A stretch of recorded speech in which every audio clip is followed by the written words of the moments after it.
जय Hind. Hello guys, स्वागत है आपका आपके अपने YouTube चैनल ज्ञानदेह होस्ट में। और इस वीडियो में मैं आपको बताने वाला हूं Himachal Pradesh public service commission यानी कि HPPSC कंडक्टर भर्ती 2023 ऑनलाइन फॉर्म के बारे में कि कैसे आपको इस भर्ती में अप्लाई करना है। तो आप इस वीडियो को देखते रहिए, यहाँ पर आपको स्टेप बाय स्टेप पूरी जानकारी दी जाएगी। तो चलिए शुरू करते हैं। तो गाइज अभी जो आप वीडियो में देख सकते हैं हमारी ऑफिशियल वेबसाइट jobsgyan.in है, इसका लिंक वीडियो के डिस्क्रिप्शन में दिया है।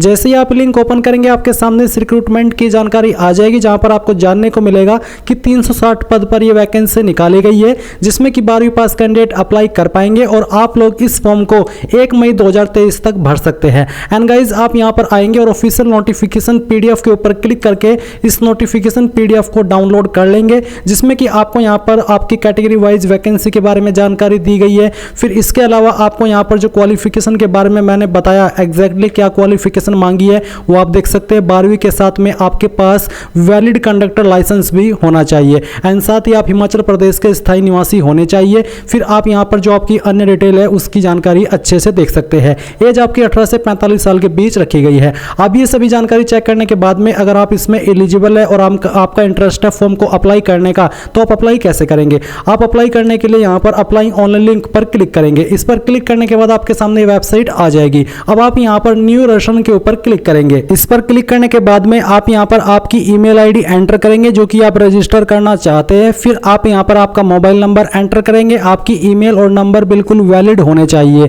इसके बाद में आप एक सिक्योरिटी क्वेश्चन सेलेक्ट कर लीजिए। ये सिक्योरिटी क्वेश्चन आपके तब काम आएगा जब आप अपना पासवर्ड भूल जाएंगे और आप उसको रिकवर करने की कोशिश करेंगे। तो जो भी आपने यहाँ पर सिक्योरिटी क्वेश्चन सेलेक्ट किया उसका कोई भी आंसर आप अपनी चॉइस से दे दीजिए। फिर आपको यहाँ पर एक पासवर्ड बनाना है। पासवर्ड के अंदर आपके इंग्लिश का बेसिकली इस तरह का रहना चाहिए, इंग्लिश का कैपिटल वर्ड भी हो स्मॉल वर्ड भी हो। मैं आपको एग्जांपल देकर के दिखाता हूं। आप यहां पर इस तरह का पासवर्ड बनाएंगे जिसमें कि इंग्लिश का कैपिटल वर्ड स्मॉल लेटर इस तरह से रहना चाहिए। तो कुछ ऐसा पासवर्ड आप यहां पर बना लेंगे। उस पासवर्ड को दोबारा डाल करके वेरीफाई करेंगे।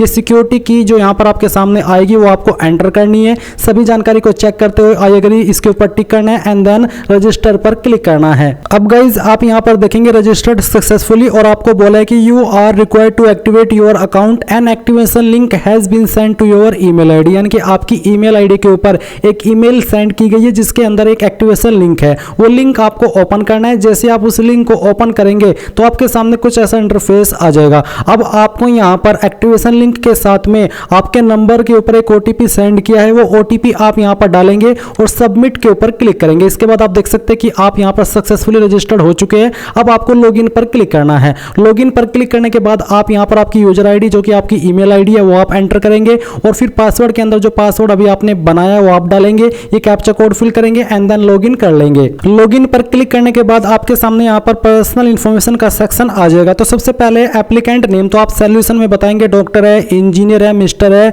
MS है, जो भी है। बेसिकली अगर आप सिंपल सिंगल है तो आप मिस्टर सेलेक्ट कर लेंगे एंड फिर एप्लीकेंट नेम के अंदर आपको आपका नाम 10th के सर्टिफिकेट के अकॉर्डिंग एंटर करना है। फिर आपकी जो भी डेट ऑफ बर्थ है वो आप यहाँ पर एंटर करेंगे। आप कैलेंडर के ऊपर क्लिक कीजिए। पहले यहाँ से आपका जो ईयर है वो आपको सिलेक्ट करना है, फिर मंथ और उसके बाद में डे, तो आपकी डेट ऑफ बर्थ आ जाएगी। जेंडर आपको अपना सिलेक्ट कर लेना है। फादर नेम में आपको आपका फादर नेम देना है। इसी प्रकार से पहले सॉल्यूशन सिलेक्ट करें और फिर जो आपका फादर नेम है ये आपको 10th के सर्टिफिकेट के अकॉर्डिंग यहाँ पर एंटर करना है। देन गाइज आपको यहाँ पर आपके जो मदर्स का नेम है वो आपको सिलेक्ट करना है। तो जो भी है वो आप यहाँ पर सिलेक्ट कीजिए और फिर जो मदर का नेम है वो भी आप यहाँ पर एंटर कर दीजिए।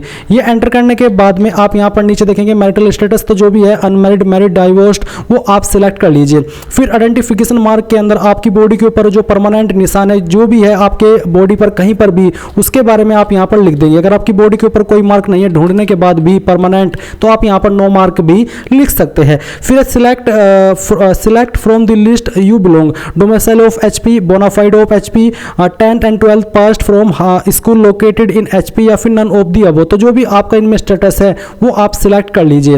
ये सिलेक्ट करने के बाद में यहाँ पर आता है state to which you belong, तो आपको जैसे कि आपने bona fide of UP HP select किया तो आपकी यहाँ पर हिमाचल प्रदेश जो स्टेट है वो आ चुकी है। अगर आपका इनमें से कोई अन्य स्टेटस है तो वो भी आप इस तरह से सिलेक्ट कर सकते हैं। तो ये सिलेक्ट करने के बाद में गाइज आप यहाँ पर क्या करेंगे, आपको यहाँ पर नीचे आपकी जो कैटेगरी है वो सिलेक्ट कर लेनी है। तो इनमें से जो भी कैटेगरी है, अगर आप जनरल है तो अनरिजर्व्ड सेलेक्ट करेंगे, अन्यथा आपकी जो एससी है, एचपी के, एसटी है, एचपी के, वो आपको सिलेक्ट कर लेनी है। ये सिलेक्ट करने के बाद में अगर आपकी इनमें से कोई सब कैटेगरी है वो आपको सिलेक्ट कर लेनी है, नहीं तो आप यहाँ पर इनको ऐसे ही अनटिक रहने देंगे। इसके बाद में गाइज यहाँ पर आता है नेशनलिटी। नेशनलिटी में आप इंडियन सेलेक्ट करेंगे। रिलीजन आपका जो भी है वो आपको सिलेक्ट कर लेना है। अगर आप माइनॉरिटी से है तो आप यहाँ पर यस करेंगे, और इसके बाद आपसे पूछा कि आप रजिस्टर्ड है एम्प्लॉयमेंट ऑफिस में, अगर हाँ तो यस, नहीं तो आप नो करेंगे। देन गाइज सभी जानकारी को चेक करते हुए आप सबमिट पर क्लिक करेंगे। अब गाइज मैं आपको बताने वाला हूँ CRPF constable tradesman best book के बारे में, जो कि एसके बुक्स की है। और एसके बुक्स अगर आपको नहीं पता तो इंडिया का one of biggest book publication house है। तो आप इनकी बुक्स के ऊपर बिल्कुल भी संदेह नहीं कर सकते, क्योंकि ये बेस्ट क्वालिटी की बुक्स आपको प्रोवाइड कराते हैं। तो इन्होंने आपकी सीआरपीएफ कांस्टेबल ट्रेड्समैन की बुक जारी कर दी है, जो कि आप इंग्लिश और हिंदी दोनों के अंदर परचेज कर सकते हैं। इसी के साथ में इनका प्रैक्टिस पेपर भी आता है, आप यहाँ पर देख सकते हैं। ये भी आप इंग्लिश और हिंदी के अंदर परचेज कर पाएंगे। इस प्रैक्टिस सेट के अंदर आपको 26 पेपर देखने को मिलेंगे, जिनके माध्यम से आप अपनी एग्जाम की प्रिपरेशन और भी अच्छे तरीके से और बेहतर तरीके से कर पाएंगे। तो अगर आप सीआरपीएफ कांस्टेबल ट्रेड्समैन एग्जाम को क्रैक करने के लिए बेस्ट बुक ढूंढ रहे हैं, तो ये बुक आपके लिए बेस्ट होने वाली है। आप इस बुक को परचेज कर सकते हैं वीडियो के दिए गए डिस्क्रिप्शन लिंक से। एंड अगर आपका कोई भी सवाल डाउट हो इस बुक को परचेज करने में या फिर किसी अन्य जानकारी को लेकर के, तो आप कमेंट के माध्यम से पूछ सकते हैं। तो जाइए इस बुक को परचेज कर लीजिए और अपनी तैयारी को और भी स्पीड दे दीजिए। अब आपने जो भी जानकारी भरी है इन सभी को आप वेरीफाई करके सेव एंड नेक्स्ट के ऊपर क्लिक कीजिए और यहाँ से यस कर दीजिए। यस करने के बाद में आपके सामने यहाँ पर जो सेक्शन है वो है आपका कॉन्टैक्ट इन्फॉर्मेशन का, जहाँ पर आपको अपना जो कोरेस्पोंडेंस एड्रेस यानी कि प्रेजेंट एड्रेस है वो देना है। तो पूरा एड्रेस आप इस एड्रेस वाली लाइन में लिख देंगे और फिर आपका जो भी पिन कोड है वो आप यहाँ पर डाल देंगे। आपकी जो स्टेट है वो स्टेट आपको यहाँ पर सिलेक्ट कर लेनी है। डिस्ट्रिक्ट आपकी जो भी है उसके अंदर वो आपको सिलेक्ट कर लेनी है। ये सिलेक्ट करने के बाद में आप यहाँ पर नीचे देखेंगे परमानेंट एड्रेस। तो अगर आपका कोरेस्पोंडेंस यानी कि प्रेजेंट और परमानेंट एड्रेस एक है तो आप सेम एज अबो के ऊपर टिक कर देंगे। एंड देन अब आपको सेव एंड नेक्स्ट के ऊपर क्लिक करना है। अब आपके सामने एजुकेशनल क्वालिफिकेशन आ चुकी है, तो आप यहाँ पर ऐड न्यू क्वालिफिकेशन इसके ऊपर क्लिक करेंगे। इस पर क्लिक करने के बाद क्वालिफिकेशन लेवल में सबसे पहले मैट्रिकुलेशन यानी कि 10th सिलेक्ट कर लेंगे। फिर यहाँ से आप 10th सिलेक्ट करेंगे। क्वालिफिकेशन स्पेशलाइजेशन के अंदर आप जनरल सिलेक्ट कर लेंगे। अब आपको यहाँ पर बताना है कि आपने किस बोर्ड से आपकी जो 10वीं है वो की है, उस बोर्ड का नाम आप यहाँ पर एंटर कर देंगे। इंस्टीट्यूट नेम के अंदर आपको आपके स्कूल कॉलेज का नाम देना है जहाँ से आपने आपकी जो 10वीं है वो की है। तो आप यहाँ पर इस तरह से उसका नाम एंटर करेंगे और ये एंटर करने के बाद में आप यहाँ पर देखेंगे सब्जेक्ट ऑप्टेड। तो जो आपके पास 10वीं के अंदर सब्जेक्ट थे एक एक करके उन सब्जेक्ट के नाम आप यहाँ पर सभी के लिख देंगे। ये लिखने के बाद में आप यहाँ पर गाइज देखेंगे कि आपको रिजल्ट स्टेटस बताना है। तो आपका पास है या फिर अपेयरिंग। पास है तो पास सिलेक्ट कीजिए। फिर आपको बताना है कि किस साल के अंदर आपने पास किया था। इसके बाद आपकी परसेंटेज कितनी थी वो आप यहाँ पर एंटर करेंगे। अगर आपके नंबर सीजीपीए में थे तो आप उनको परसेंटेज में कन्वर्ट करके यहाँ पर लिख देंगे। आपके 10th का सर्टिफिकेट नंबर क्या था वो आप यहाँ पर डालेंगे। सर्टिफिकेट आपका कब इशू हुआ था वो डेट आप यहाँ पर इस तरह से सिलेक्ट कर लेंगे। कैलेंडर के ऊपर क्लिक करके आप यहाँ पर पहले जो आपका ईयर है वो सिलेक्ट करेंगे, फिर यहाँ से आपका मंथ और इस तरह से डे। देन आपको बताना कि कब तक ये वैलिड है। आपको आपके सर्टिफिकेट के ऊपर जो वैलिड डेट दी गई है वो डेट यहाँ पर सिलेक्ट कर लेनी है और फिर जो आपका सर्टिफिकेट है वो भी आपको यहाँ पर अपलोड कर देना है। जहाँ पर भी सर्टिफिकेट है आप उसको यहाँ से इस तरह से सिलेक्ट कर लेंगे। इसका जो फॉर्मेट है वो केवल पीडीएफ का ही रखा है, तो आप यहाँ पर जो आपका सर्टिफिकेट है उसका पीडीएफ फाइल ही सिलेक्ट कीजिएगा। ये करने के बाद में आप सभी जानकारी को चेक करेंगे और सेव के ऊपर क्लिक करेंगे। अब गाइज यहाँ पर आप फिर से ऐड न्यू क्वालिफिकेशन के ऊपर क्लिक करेंगे और अब आपको यहाँ पर 12वीं की इन्फॉर्मेशन देनी है। तो आप यहाँ पर इंटरमीडिएट सिलेक्ट कर लेंगे। क्वालिफिकेशन के आप 12th और इक्विवेलेंट सिलेक्ट करेंगे। फिर आपको बताना कि आपने किस स्ट्रीम में की है, आर्ट कॉमर्स साइंस जिसमें भी की है वो आप यहाँ पर सिलेक्ट कर लीजिए। तो जो भी है वो आप सिलेक्ट करेंगे।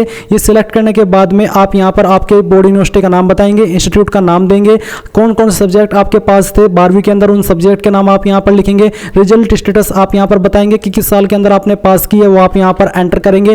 देन आपकी जो परसेंटेज थी वो कितनी थी वो आप यहाँ पर डालेंगे। सर्टिफिकेट का नंबर आप यहाँ पर एंटर करेंगे। सर्टिफिकेट इशू डेट आप यहाँ पर सिलेक्ट कर लेंगे और फिर आप सेव क्वालिफिकेशन के ऊपर क्लिक करके इसको भी सेव कर देंगे। अब गाइस यहाँ पर आपकी दोनों क्वालिफिकेशन ऐड हो चुकी है। अगर आपने ग्रेजुएशन भी किया है तो आप यहाँ पर ऐड न्यू क्वालिफिकेशन के ऊपर क्लिक करके ग्रेजुएशन सेलेक्ट कर लेंगे, या फिर अगर आपने डिप्लोमा किया है कोई वो आप यहाँ पर सिलेक्ट कर सकते हैं। कोई आपके पास अगर आप स्पोर्ट्स पर्सन है तो आप सिलेक्ट कर सकते हैं, कोई कोर्स है तो आप सिलेक्ट कर सकते हैं। अगर आप यहाँ पर ये जानकारी देना चाहते तो आप सेम तरीके से दे पाएंगे। जैसे कि ग्रेजुएशन अगर आप सिलेक्ट करते तो आपको बताना कि आपके पास कौन सी क्वालिफिकेशन है इनमें से, फिर आपको बताना कि कौन से डिग्री कॉलेज से आपने की है, कौन कौन से सब्जेक्ट के थे आपके पास, पास ये सभी आप जानकारी दे देंगे। बट अगर आपके पास सिंपली 12वीं है तो आप 12वीं की जानकारी दें, क्योंकि इसी से आप इसमें एलिजिबल हो रहे हैं अप्लाई करने के लिए। अब आप यहाँ पर सेव एंड नेक्स्ट के ऊपर क्लिक करेंगे। इसके बाद गाइज अब आपको यहाँ पर आपका फोटो अपलोड करना है। फोटो का फॉर्मेट इनमें से कोई भी चल जाएगा। और यहाँ पर अब आप करेंगे क्या, आपको चूज फाइल के ऊपर क्लिक करना है और जहाँ पर भी आपकी फोटो फाइल है वो आपको यहाँ पर इस तरह से सिलेक्ट करनी है और इसको ओपन करना है। ओपन करने के बाद में आपकी फाइल इस तरह से आ जाएगी। अब आपको सिग्नेचर अपलोड करना है। सिग्नेचर का साइज 10 से 50 KB के बीच में रखा है। तो जहाँ पर फाइल है सिलेक्ट कीजिए, ओपन कीजिए। ओपन करने के बाद में यहाँ पर अपलोड के ऊपर क्लिक कर दीजिए। अपलोड पर क्लिक करने के बाद में आपका फोटो एंड साइन यहाँ पर अपलोड हो जाएंगे। अब आप यहाँ पर सेव एंड नेक्स्ट के ऊपर क्लिक करेंगे। इस पर क्लिक करने के बाद में आपसे पूछेगी कि आपके पास कोई वर्क एक्सपीरियंस है। अगर है तो आप यहाँ पर यस करेंगे, नहीं तो आपको नो करना है। अगर आपके पास है और आप यस कर रहे हैं तो आपको यहाँ पर ऑर्गेनाइजेशन के अंदर उस कंपनी का नाम देना है जहाँ पर आपने काम किया है। फ्रॉम में आपको वो डेट बतानी है जब आपने जॉब ज्वाइन की थी, और टू में आपको वो डेट बतानी है जब तक आपने जॉब की थी। डेजिग्नेशन के अंदर आपको उस पोस्ट का नाम देना है जिस पोस्ट पर आकर के आपने काम किया है। और वर्क सेक्टर क्या था, पब्लिक, गवर्नमेंट या फिर प्राइवेट। वर्क प्रोफाइल किस तरह का काम आप करते थे वो आप यहाँ पर बताएंगे और ऐड के ऊपर क्लिक कर देंगे। बट जैसे कि मैंने कहा कि अगर आपके पास कोई एक्सपीरियंस नहीं है तो आप यहाँ पर नो कर दीजिए और सेव एंड नेक्स्ट के ऊपर क्लिक कीजिए। इसके ऊपर क्लिक करने के बाद डॉक्यूमेंट का सेक्शन आ चुका है। तो आप यहाँ पर 10th का जो सर्टिफिकेट है वो अपलोड करेंगे। तो आपको ब्राउज के ऊपर क्लिक करना है। इसके ऊपर क्लिक करके आप यहाँ पर जानेंगे कि आपके फोटो का फॉर्मेट PDF का और साइज 10 KB से 2 MB के बीच में रहना चाहिए। तो जहाँ पर भी सर्टिफिकेट है वो आप यहाँ पर इस तरह से आएंगे और आपकी जो फाइल है वो सिलेक्ट करेंगे और यहाँ से ओपन कर लेंगे। अब आपका ये सर्टिफिकेट कब तक वैलिड है वो आप यहाँ पर डेट सेलेक्ट कर लेंगे। आप यहाँ पर जो भी आपकी हाईएस्ट डेट है वो आप सिलेक्ट इस तरह से कर लीजिए। इसके बाद में आप यहाँ पर सेव के ऊपर क्लिक करेंगे तो ये जानकारी आपकी यहाँ पर सेव हो जाएगी। इसके बाद आप सेम तरीके से यहाँ पर जो आपका 12वीं का सर्टिफिकेट है वो अपलोड कर देंगे। ये अपलोड करने के बाद में आप यहाँ पर होम पेज पर क्लिक करेंगे। होम पेज पर क्लिक करने के बाद में इस तरह से आपके सामने आपकी जानकारी आ जाएगी। अब आप यहाँ पर एडवर्टाइजमेंट में देख सकते हैं कि आपको यहाँ पर आपकी वैकेंसी देखने को मिल रही है। अब आप यहाँ पर जो अप्लाई है अप्लाई के ऊपर क्लिक करेंगे। अप्लाई पर क्लिक करने के बाद आप यहाँ पर अप्लाई पर क्लिक कीजिए और इसके बाद में गाइज आप यहाँ पर देखेंगे कि जो जानकारी अभी आपने भरी है वो सभी आपके सामने है। आप यहाँ पर एग्जाम सेंटर स्टेशन यानी कि कौन सी जगह पर आप अपना एग्जाम सेंटर रखना चाहते हैं वो आप सिलेक्ट कर लेंगे। ये सिलेक्ट करने के बाद में आप सेकंड चॉइस किसे देना चाहते हैं एग्जाम सेंटर के लिए वो आपको सिलेक्ट करना है। थर्ड चॉइस आपको किसे देनी है वो आपको सिलेक्ट कर लेना है। फोर्थ चॉइस आप किसे देना चाहते हैं वो सिलेक्ट कीजिए। फिफ्थ चॉइस आपको किसे देनी है वो आप सिलेक्ट कीजिए। और सिक्स्थ चॉइस आप किसे दे रहे हैं वो आप सिलेक्ट कर लीजिए। फिर सेवंथ चॉइस आप किसे दे रहे हैं वो आप सिलेक्ट कीजिए। 8th चॉइस आप किसे दे रहे हैं। 9th चॉइस आप किसे दे रहे हैं वो आपको सिलेक्ट करनी है। 10th आपको किसे देनी है। 11 किसे देनी है और जो 12th है वो किसे देनी है। ये सभी आपको सिलेक्ट कर लेनी है। इसके बाद में गाइज आप यहाँ पर अपनी बाकी की इंफॉर्मेशन चेक करेंगे एंड चेक करने के बाद में आप यहाँ पर एडिशनल डॉक्यूमेंट में देखेंगे कि आपको बोला है upload 10th and 12th from any school institute of HP और बोनाफाइड और डोमिसाइल, यानी कि इनमें से आपको कोई भी एक चीज अपलोड करनी है। चाहे आप डोमिसाइल ऑफ HP अपलोड करें या फिर बोनाफाइड ऑफ HP अपलोड करें या फिर 10 एंड 12 का जो सर्टिफिकेट है वो अपलोड करें। तो आपको यहाँ पर चूज फाइल के ऊपर क्लिक करना है। जहाँ पर भी आपकी फाइल है वो सिलेक्ट करनी है और यहाँ से ओपन कर लेनी है। ओपन करने के बाद में अब आपको यहाँ पर जो आपका वैलिड कंडक्टर लाइसेंस है वो भी अपलोड सेम तरीके से करना है। तो मैं इस फॉर्म को डेमो के लिए भर रहा हूँ तो इसलिए मैं यहाँ पर सेम फाइल सिलेक्ट किया हूँ। अब आप यहाँ पर टिक करेंगे और टिक करने के बाद में आप इन डॉक्यूमेंट को चेक करेंगे और फिर आप प्रोसीड टू नेक्स्ट के ऊपर क्लिक करेंगे।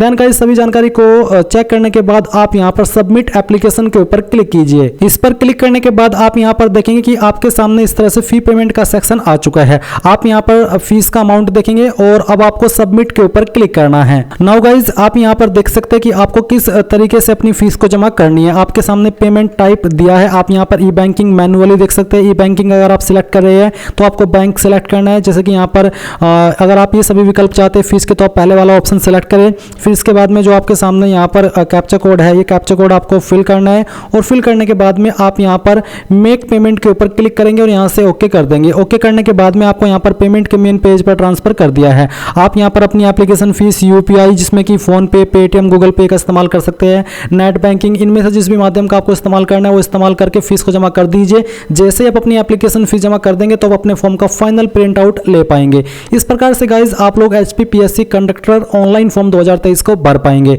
आई होप ये प्रोसेस आपको पसंद आया होगा। So thanks for watching. जय हिंद।